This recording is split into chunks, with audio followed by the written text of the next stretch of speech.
I mentioned in the opening lecture that this course is going to examine the biblical corpus from a variety of different viewpoints and take a variety of approaches: historical, literary, religious, cultural. And today we are going to begin our appraisal of the first portion of the Bible as the product of a religious and cultural revolution. The Bible is the product of minds that were exposed to and influenced by and reacting to the ideas and cultures of their day. And as I suggested in the opening lecture, comparative study of the literature of the ancient Near East and the Bible reveals the shared cultural and literary heritage at the same time that it reveals great differences between the two. In the literature of the Bible, some members of Israelite society, probably a cultural, religious, and literary elite, broke radically with the prevailing norms of the day. They mounted a critique of prevailing norms. The persons responsible for the final editing and shaping of the Bible, somewhere from the 7th to the 5th or 4th century BCE, right? We're not totally sure, and we'll talk more about that. But those final editors were members of this group, and they had a specific worldview, and they imposed that worldview on the older traditions and stories that are found in the Bible. That radical new worldview in the Bible was monotheism. But why, you might ask, should the idea of one God instead of many be so radical? What is so different? What's different about having one God from having a pantheon of gods headed by a superior God? What is so new and revolutionary about monotheism? Well, according to one school of thought, there isn't anything particularly revolutionary about monotheism. And the classical account of the rise of monotheism that has prevailed for a very long time runs as follows, and I have a little flow chart here to illustrate it for you. The argument goes that in every society, there's a natural progression from polytheism, which is the belief in many gods. Usually these are personifications of natural forces, to henotheism, heno, one God, or monolatry, which is really the worship of one God as supreme over other gods. So not denying the existence of the other gods, ascribing reality to them, but isolating one as the supreme God, and on to monotheism, where essentially one believes only in the reality of one God. And in the 18th and 19th centuries, this progression was viewed as an advance, which is not very surprising because the whole theory was put forward by scholars who were basically Western monotheists. And these scholars maintained that certain elements of biblical religion represented pure religion. Religion evolved to its highest form, no longer tainted by pagan and polytheistic elements of Canaanite religion generally. So applying an evolutionary model to religion carried with it a very clear value judgment. Polytheism was understood as clearly inferior and primitive. Monolatry was an improvement, right? It was getting better, it was getting closer, but monotheism was judged to be the best and purest form of religion. And at first, the great archaeological discoveries that I talked about last time in the 19th century seemed to support this claim that Israelite monotheism had evolved from ancient Near Eastern polytheism. Cuneiform tablets that were inscribed with the great literature of Mesopotamian civilizations were uncovered, and when they were deciphered, they shed astonishing light on biblical religion. And these discoveries led to a kind of parallelomania. That's how it's referred to in the literature. Scholars delighted in pointing out all of the parallels in theme and language and plot and structure between biblical stories and ancient Near Eastern stories. So more than 1,000 years before the Israelite legend of Noah and the Ark, you have Mesopotamians telling the story of Ziusudra, or in some versions, Utnapishtim, who also survived a great flood by building an ark on the instruction of a deity, and the flood destroys all life, and he sends out birds to scout out the dry land, and so on. So with parallels like these, it was argued, it was clear that the religion of the Israelites was not so different from the religions of their polytheistic or pagan neighbors.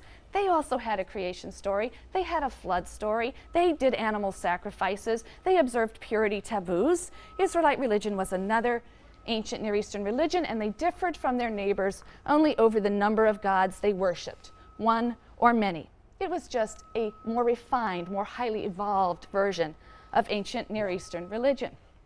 Well, this view, this evolutionary view or evolutionary model, was challenged by a man named Yechezkel Kaufman in the 1930s. And Kaufman argued that monotheism does not and cannot evolve from polytheism because the two are based on radically divergent worldviews, radically divergent intuitions about reality. And in a multi-volume work, which was later translated and abridged, and you've got a selection of reading from the translated abridgment, so it's translated by Moshe Greenberg, an abridged version of his massive work, The Religion of Israel, Kaufman asserted that the monotheism of Israel it couldn't be the natural outgrowth of the polytheism of an earlier age. It was a radical break with it. It was a total cultural and religious discontinuity. It was a polemic against polytheism and the pagan worldview. That's implicit, he says, throughout the biblical text. It's been said that Kaufman replaces the evolutionary model with a revolutionary model. This was a revolution, not an evolution. Now, one advantage of Kaufman's model is that we can avoid some of the pejorative evaluations of polytheism as primitive, right? As necessarily earlier and primitive and inferior. They're simply positing the existence of two distinct orientations, two divergent worldviews. They each have their explanatory merits, and they each have their specific problems and difficulties. It's not to say that Kaufman wasn't clearly judgmental, but at least the potential is there for us to understand these as two distinct systems, each, again, as I say, with its explanatory merits. But as we'll see, some of the things that monotheism solves only invite other sorts of problems that it has to wrestle with throughout its long life. Now, in Kaufman's view, the similarities, therefore, between the Israelites and ancient Near Eastern religion and cultures that everyone was so busily finding and celebrating, these were, in the end, similarities in form and external structure, appearance. They weren't essential similarities. They differed in content. Sure, they both have animal sacrifice. Sure, they both have ritual purity laws. Sure, they share certain stories and legends. But these have been adopted by the Israelites and transformed into vehicles that convey the basic ideas of the monotheistic worldview. So a similarity in form doesn't mean a similarity in function, and in this, Kaufman's anticipating arguments made by anthropologists. The ritual cult of the Israelites may look like that of their neighbors, but it functioned very differently. Its purpose was drastically different from that of Israel's neighbors. The Israelites, like their neighbors, may have set up a king over themselves, but Israelite monarchy differed from Canaanite monarchy in significant ways because of their monotheism. These are all things we will test and explore. So the meaning and function of Israel's cult, of Israel's king, of its creation stories, or any of its other narratives, they derive from the place of those items within the larger cultural framework or worldview of Israel, and that larger framework or worldview is one of basic monotheism. So let's turn then to Kaufman's description of the fundamental distinction between the polytheistic worldview and the revolutionary monotheistic worldview that took root in Israel. And I am going to be rehearsing and then critiquing the arguments that are in that 100-page reading that I assigned for you this week. This is the only time something like this will happen in the course. And I do that because these ideas are so fundamental, and we are going to be wrestling with them throughout the course. So it's important to me that you absorb this stuff right from the beginning and think about it and be critical of it and engage it. Kaufman's ideas are very important. They're also overstated in some ways, and that's why we're going to be wrestling with some of these ideas throughout the course. So let's begin with Kaufman's characterization of what he calls pagan religion, right? That's the term that he uses. The fundamental idea of pagan religion, he says, and I quote, "The idea that there exists a realm of being prior to the gods and above them, upon which they depend and whose decrees even they must obey." The meta-divine realm.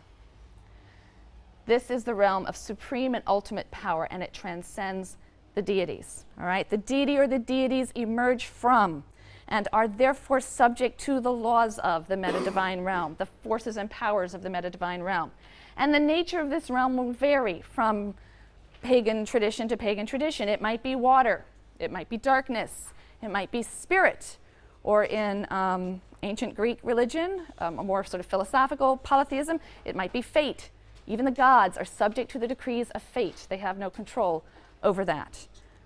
Kaufman asserts, therefore, this belief, once you posit a primordial realm, some realm that is beside or beyond the gods, that's independent of them and primary, you have automatically limited the gods. So what I've done is I've spelled out here for you consequences, logical consequences of positing a meta-divine realm. You know, once you have a meta-divine realm, all of these things are going to follow. The gods are going to be limited. All right? They are not the source of all. They are bound by, they're subservient to this meta-divine realm. There can therefore be no notion of a supreme divine will, an absolute or sovereign divine will. The will of any one God ultimately can be countered by the decrees of the primordial realm, and the will of all the gods can be thwarted by the decrees of the primordial realm. The will of any one God can be thwarted by perhaps another God.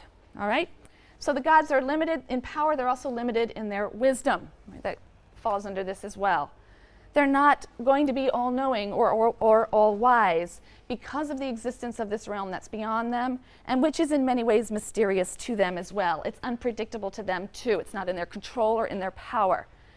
Individual gods might be very wise. They might be wise in particular crafts. They might be a god of healing, very, very wise in healing, or a god of some other craft or area of knowledge, but they possess wisdom as an attribute, not as an essential characteristic. Kaufman asserts that mythology is basic to pagan religions.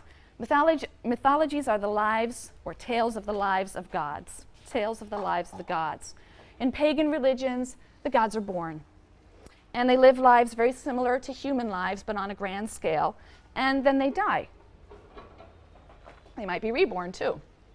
Pagan religions contain theogonies, the birth of a god, theogony, accounts of the births of gods. Now, this impersonal primordial realm, Kaufman declares, contains the seeds of all beings. Very often in these creation stories, there is some sense of some realm from which life begins to emerge, usually beginning with gods. So these cosmogonies and theogonies will describe the generation of sexually differentiated divine beings, also the generation of the natural world, also the generation of human beings and animals. In other words, this is the primordial womb for all that is divine, human, and natural. It is the source of everything mundane and divine. What that means, Kaufman asserts, is that in pagan religion there's very often a fluid boundary between the divine, the human, and the natural worlds. They blur into one another because they all emerge ultimately from this same primordial world stuff. Right? The distinctions between them are soft. We see this in the fact that gods are very often associated with natural powerful forces. Right? The sky is a god. The fire is a god. Fertility, a natural process, is a god. So there's no real distinction between the worship of gods and the worship of nature. Second, he says, because humans also emerge ultimately from this primordial realm, there's a confusion of the boundary between the divine and the human that's common, he says. He chooses the word confusion. That's common in pagan religion. And so we often have in pagan religions unions between divine beings and human beings.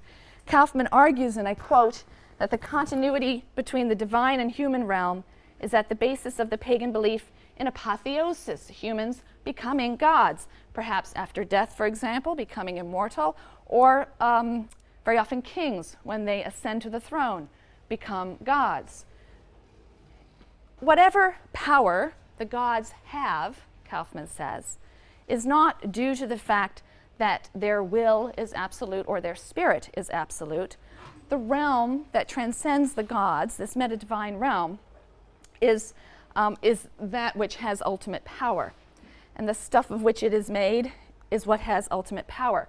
So power is materially conceived. It inheres in certain things, in certain substances, particularly substances or materials that are deeply connected to whatever this primordial world stuff is. So if it's blood, then blood that courses through the veins of living creatures is seen to have some deep and powerful connection with the meta-divine realm, and that is where power resides. If it is water, then water will be viewed as particularly materially powerful in that particular system. So gods have power only insofar as they are connected with that primordial world stuff, a technical term that I use throughout this lecture. That means that magic is possible in such a system. Because power is materially conceived, in other words, since it is believed to inhere in certain natural substances that resemble or are connected to the primordial world stuff, that's the source of all power, then magic is possible by manipulating those material substances in certain ways. It might be clay, it might be water, it might be blood. Then whatever is believed to hold the power of this primordial life force, humans can tap into and influence the activities of the meta-divine realm. So through manipulation, magical manipulations of certain substances, they can harness, Kaufman says, they can harness these forces, these independent self-operating forces. And so the human magician is really a technician, and he can make these forces come to bear on even the gods, to coerce the gods to do his will, and so on. So magic in a pagan system, Kaufman claims, is a way of getting around the gods, circumventing the capricious will of the gods and demons, because magic is directed at the meta-divine realm, trying to tap into its powers. It's not directed at the gods. It's trying to tap into the ultimate source of power, to use that power to influence the gods in a particular way or protect oneself against the gods. Similarly, divination. Divination is an attempt to discern the future that's once again heads right to the source of power. It's not directed at the gods, unless you're hoping to use them as a medium through which to get access to the meta-divine realm. But ultimately, most divination is aimed at untapping the secrets and of the meta-divine realm and not the gods. Discerning the will of the gods is really of little use, right? Because even their will can be thwarted or overthrown by other gods or by the decrees of the meta-divine realm. The pagan cult, Kaufman claims, is a system of rites. I use the word cult, and every year people look at me and say, you know, what is cult? I don't even understand what that means. We'll learn more about cult. But it refers to a system of rites. Okay, a system of rites, and we'll be looking at the Israelite cult later. So the pagan cult, he says, is a system of rites that involves the manipulation of substances, again, blood, animal flesh, human flesh, precious metals, and so on, that are believed to have some kind of inherent power, again, because of their connection to whatever the primordial world stuff may be in that tradition. So according to Kaufman, there's always an element of magic in the pagan cult. It's seeking through these rituals and manipulations of certain substances to, again, let loose certain powers, set into motion certain forces that will coerce a god to be propitiated, for example, or calmed, or to act favorably, or to vindicate the devotees, and so on. Some of these cultic acts might be defensive or protective, so that the god cannot harm the worshiper. Many of the cultic festivals are keyed into mythology, the stories of the lives of the gods. Many of the cultic festivals will be reenactments of events in the life of the god.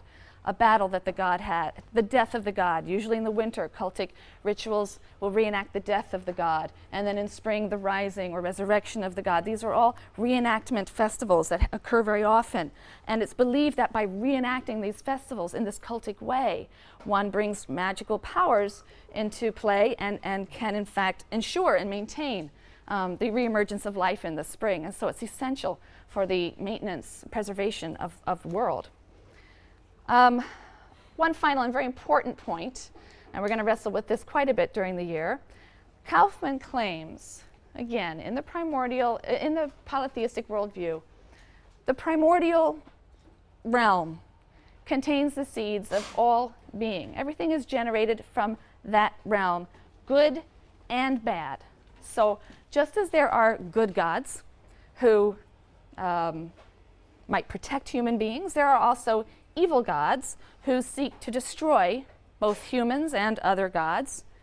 Death and disease are consigned to the realm of these evil demons or these impure evil spirits, but they are siblings with the good gods.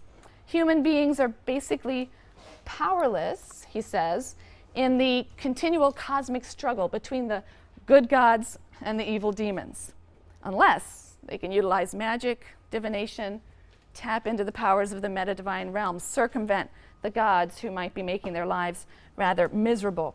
But what's important is that Kaufman insists that in the pagan view, evil is an autonomous demonic realm. It is as primary and real as the realm of the holy or good gods. Evil is a metaphysical reality. It is built into the structure of the universe. That's the way the universe was made. The primordial stuff that spawned all that is, spawned it good and bad and exactly as it is, and it's there and it's real. Salvation, he says, is the concern of humans. The gods aren't interested in human salvation. They're from the capricious forces and powers in the world because they're trying to save themselves. You know, the good gods are being attacked by the evil gods. The powers and decrees of the meta-divine realm are hassling them as well as anybody else. So they can't be worried about humans. They're worried about themselves. Salvation is attained through magic or Gnostic means. Gnosticism refers to knowledge of secrets that can in some way liberate one from the regular rules. And so as long as one can somehow circumvent the gods, tie oneself into the powers of the meta-divine realm to be beyond the reach of the demons and the capricious gods who make life on earth a misery, that is the path for salvation. So Kaufman says that the pagan worldview is one of an amoral universe. It's somewhere around here. There we go, amoral universe. Not a moral universe, not an immoral universe, but an amoral universe. It is morally neutral. There are gods who are legislators and guardians of social order and justice, but their laws aren't absolute. They can be leveled by the decrees of the supreme meta-divine realm. And since the knowledge and wisdom of each god is limited, morality can be defined as what a particular god likes or desires, and that may be different from what another god likes or desires, and there's no absolute morality then. And it's that picture of the universe, Kaufman wants to argue, that is challenged by the monotheistic revolution. Again, right, he sees this as a revolution of ancient Israel. So according to Kaufman, the fundamental idea of ancient Israelite writing, which receives no systematic formulation, but permeates the entire Bible, in his view, is a radically new idea of a God who is himself the source of all being, not subject to a meta-divine realm. There's no transcendent cosmic order or power. He does not emerge from some pre-existing realm, and therefore he is free of all of the limitations of myth and magic. We'll go through these one by one, but a God whose will is absolute and sovereign. All right? So what then are the implications of the elimination of this meta-divine realm? All right, there, just as these points flowed logically from positing a meta-divine realm, what flows logically from eliminating a meta-divine realm and positing simply a God that does not emerge from any pre-existing power or order or realm? Well, first of all, there's no theogony or mythology in the Bible. God isn't born from some primordial womb. He doesn't have a life story. There's no realm that is primary to him or prior to him, and there is no realm that is the source of his power and wisdom. So in the opening chapters of Genesis, God simply is. He doesn't grow, he doesn't age, he doesn't mature, he doesn't have in the Bible a female consort. God doesn't die. So in the Hebrew Bible, Kaufman claims, for the first time in history, we meet an unlimited God who's timeless and ageless and non-physical and eternal. That means that this God transcends nature, which means we're going to get rid of number 3 as well, right? As the sovereign of all realms, God isn't by nature bound to any particular realm. He's not identifiable as a force of nature or identified with a force of nature. Nature certainly becomes the stage of God's expression of his will. He expresses his will and purpose through forces of nature in the Bible, but nature isn't God himself. He's not identified. He's wholly other. He isn't kin to humans in any way either. So there is no blurring, no soft boundary between humans and the divine, according to Kaufman, in the Bible. There's no apotheosis in the Bible, no life after death in the Bible either. Did you know that? Have to wait a few centuries for that idea to come along. But certainly not in the Hebrew Bible. People live 70 years and that's it. So there's no process by which humans become gods, and certainly no process in the reverse as well. Magic in the Hebrew Bible is represented as useless. It's pointless. There's no meta-divine realm to tap into. Power doesn't inhere in any stuff in the natural world. So the world is sort of de-divinized, right? Demythologized. Power isn't understood as a material thing or something that inheres in material substances. God can't be manipulated or coerced by charms or words or rituals. They have no power and cannot be used in that way. And so magic is sin. Magic is sin or rebellion against God because it's predicated on a whole mistaken notion of God having limited power. There are magical conceptions throughout the Bible. You're going to run into them. But interestingly enough, the editors of the stories in which they appear will very often hammer home the conclusion that actually what happened because God willed it to happen. The event occurred because God wanted it to occur. It didn't occur independently of his will or by virtue of some power that's inherent in the magician's artifices. So Kaufman argues that magic in the Bible is recast as a witness to God's sovereignty, God's power. And they're stripped, magical actions are stripped of their autonomous potency. Again, they're serving as vehicles then for the manifestation of the will of God. Divination is also unassimilable to the monotheistic idea, according to Kaufman, because it also presupposes the existence of some meta-divine realm, some source of power, knowledge, or information that transcends God. And again, it's an attempt to reveal God's secrets in an ungodly way, predicated on a mistake. It is permitted to make inquiries of God through oracular devices, but God only conveys information at his own will. There's no ritual or incantation, Kaufman says, or material substance that can coerce a revelation from God. So we will see things that look like magic and divination and oracles and dreams and prophecy in the pagan world and in ancient Israel. But Kaufman says the similarity is a similarity in form only, and it's a superficial, formal, external similarity. Each of these phenomena, he says, is transformed by the basic Israelite idea of one supreme transcendent God, whose will is absolute, and all of these things relate to the direct word and will of God. They aren't recourse to a separate science or lore or body of knowledge or interpretive craft that calls upon forces or powers that transcend God or are independent of God.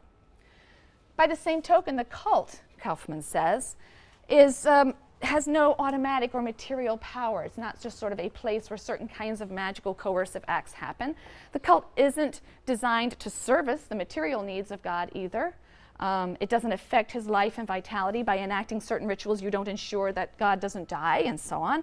No events in God's life are celebrated, right? The festivals that are carried out in the cultic context. So the mythological rationales for cult that you find amongst Israel's neighbors are replaced, and they're replaced very often by historical rationales. This action is done to commemorate such and such event in the history of the nation. So pagan festivals in Israel, Kaufman says, are historicized, commemorating events in the life of the people and not in the story of the God's life, since we have no mythology. So, but we are going to be spending a fair amount of time talking actually about the meaning and the function of Israel's purity laws and cultic laws in a later lecture. Now, since God is himself the transcendent source of all being, and since he is good, in a monotheistic system, there are no evil agents that constitute a realm that opposes God as an equal rival. No divine evil agents. Again, in the pagan worldview, the primordial womb spawns all sorts of beings, all kinds of divinities, good and evil, that are in equal strength. They're sort of locked in this cosmic struggle. But in the Israelite worldview, if God is the source of all being, then there can't be a realm of supernatural beings that do battle with him. There's no room for a divine antagonist of the one supreme God, which is leading us down here to this point. that sin and evil are demythologized in the Hebrew Bible. And that's very interesting. It's going to lead to a lot of interesting things. It's also going to create a really huge problem for monotheistic thought they're going to struggle with for centuries and actually still do struggle with today. But again, in the pagan worldview, sin is understood very often as the work of a demon or an evil god that might possess a person, might have to be exorcised from that person by means of magic. You know, if you tap into some of these substances and you can use the powers in those substances to coerce the demon to be expelled from the person's body. These are things that are very common in polytheistic and pagan practices. But in Israel, we have no meta-divine realm to spawn these evil beings, these various gods. So Israelite religion did not conceive of sin as caused by an independent evil power that exists out there in the universe and is defying the will of God. Instead, evil comes about as a result of the clash of the will of God and the will of humans who happen to have the freedom to rebel. There's nothing inherently supernatural about sin. It's not a force or a power built into the universe. Kaufman is claiming, therefore, that in Israel, evil is transferred from the metaphysical realm, built into the physical structure of the universe, to the moral realm. I've put it up here for you. Evil is a moral and not a metaphysical reality. It doesn't have a concrete, independent existence. And that means that human beings, and only human beings, are the potential source of evil in the world. Responsibility for evil lies in the hands of human beings. In the Hebrew Bible, no one will ever say, the devil made me do it. There is no devil in the Hebrew Bible. That's also the invention of a much later age. And that is an important and critical ethical revolution. Evil is a moral and not a metaphysical reality. You had a... But what about when Eve is tempted by the serpent? Great, that's what you get to talk about. Wonderful question. Well, what about when Eve is tempted by the serpent? Who is this serpent? What is he doing? What's going on? What is Kaufman claiming? Okay, that's exactly the kind of stuff that should be popping into your head. What about? Okay, and in section, you're going to be discussing exactly that story. Okay, and that's one of those texts. And in a minute, if I haven't at the end of the lecture, ask again if I haven't kind of gotten to part of an answer to your question. Okay? But again, this emphasis on evil as a moral choice. Think of Genesis 4, where God warns Cain, who's filled with anger and jealousy and is thinking about doing all kinds of horrible things to his brother. And God says, sin crouches at the door, its urges toward you, yet you can be its master. Right? This is a question of moral choice. Final point then is, we're not going to talk about salvation right now, but we're going to talk about the fact that the only supreme law is the will of God. Because God is a creator God rather than a created God, he's imposed an order upon the cosmos.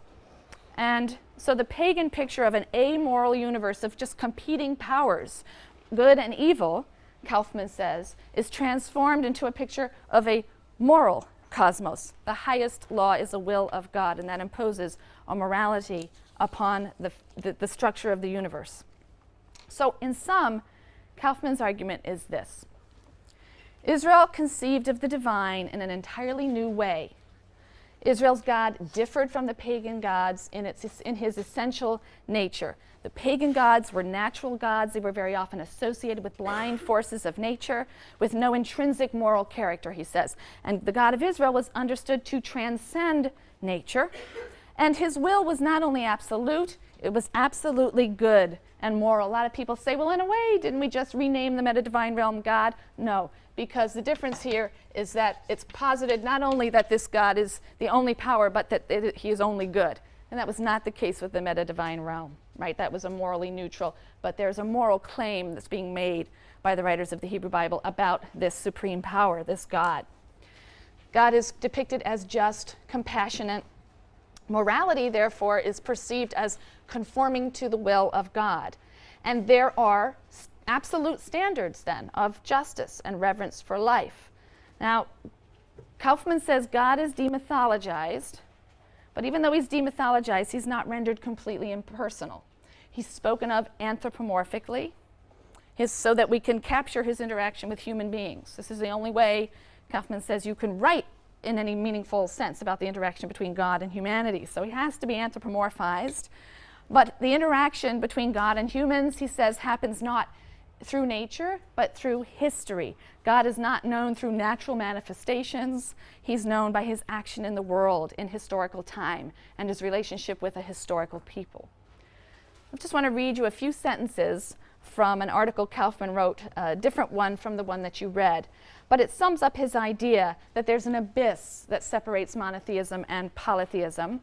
And he says that it would be a mistake to think that the difference between the two is arithmetic, that a polytheistic tradition in which there are 10 gods is a lot more like monotheism than a polytheistic tradition in which there are 40 gods, because as you get smaller in number, it gets closer to being monotheistic.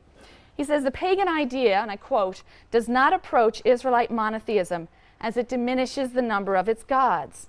The Israelite conception of God's unity entails his sovereign transcendence over all. That's the real issue. It rejects the pagan idea of a realm beyond the deity, the source of mythology and magic. The affirmation that the will of God is supreme and absolutely free is a new and non-pagan category of thought. That's in an article in The Great Ages and Ideas of the Jewish People. And he goes on again to say that this affirmation isn't stated dogmatically anywhere, but it pervades Israelite creativity, biblical texts. He also asserts that the ideas kind of developed over time, but that basically there was a fundamental revolution and break, and then more within that there was some development of some of the latent potential of that idea. So, which is it? Right? Which is part of the question that came from over here.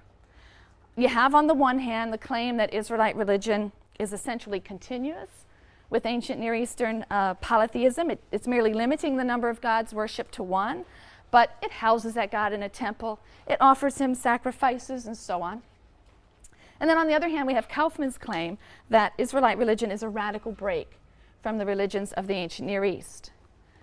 Well, the value of Kaufman's work, I think, lies in the insight that monotheism and polytheism in the abstract, now I'm not sure they exist anywhere in the world, but in the abstract are predicated on divergent intuitions as systems. They do seem to describe very different worlds. And therefore, as a system, the difference between Israel's God and the gods of Israel's neighbors was not merely quantitative, it was qualitative. There's a qualitative difference here. However, when you read his work, it's clear that he often has to force his evidence and force it rather badly. And it's simply a fact that practices and ideas that are not strictly or even strongly monotheistic do appear in the Bible.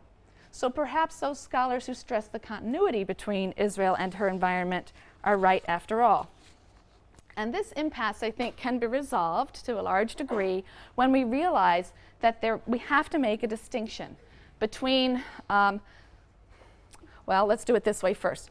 We're going to talk about a distinction between the actual, I hate to say that, as if I can somehow show you a snapshot of what people did 3,000 years ago, but between the actual religious practices and beliefs of the actual inhabitants of Israel and Judah. We're going to call that Israelite Judean religion.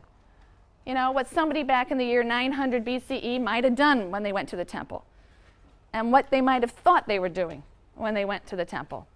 Because I'm not sure it was necessarily what the author of the book of Deuteronomy says they're doing when they go to the temple.